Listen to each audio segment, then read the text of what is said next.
Mantan Menteri Koordinator Bidang Politik, Hukum, dan Keamanan, Menko Polhukam, Mahfud MD memberikan penjelasan soal ditersangkakannya ex-Menteri Perdagangan Thomas Trikasih Lembong atau Tom Lembong dalam dugaan korupsi impor gula meski belum ditemukan ada aliran dana mengalir kepadanya. Menurut Mahfud, jika dalam dugaan kasus rasuah terdapat keuntungan secara tidak wajar, maka sudah jelas itu korupsi. Dalam kesempatan yang sama, ia juga menanggapi beredarnya isu kriminalisasi Tom Lembong di kalangan masyarakat. Mahfud menilai, wajar jika ada pihak yang menilai kasus Tom Lembong dikriminalisasi.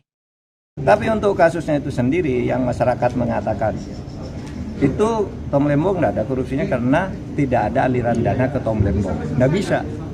Di dalam hukum korupsi itu tidak harus ada aliran dana.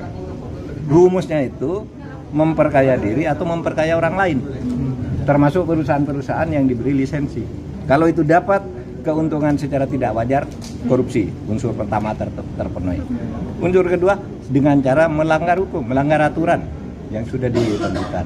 Dan tentu lalu dihitung kerugian negara atas ini semua berapa. Kalau itu tidak ada debat bahwa unsurnya nampaknya sudah terpenuhi. Untuk Tom Lembong itu jadi tersangka. Tapi yang menteri-menteri sesudahnya itu yang lebih masif, kenapa kan sama kelakuannya.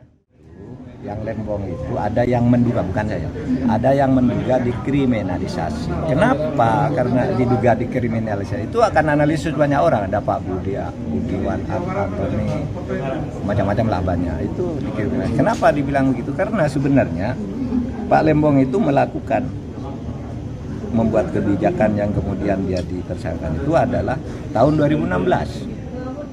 Dan kebijakan yang sama dilakukan secara lebih besar oleh Menteri Perdagangan berikutnya. Ada Enggartias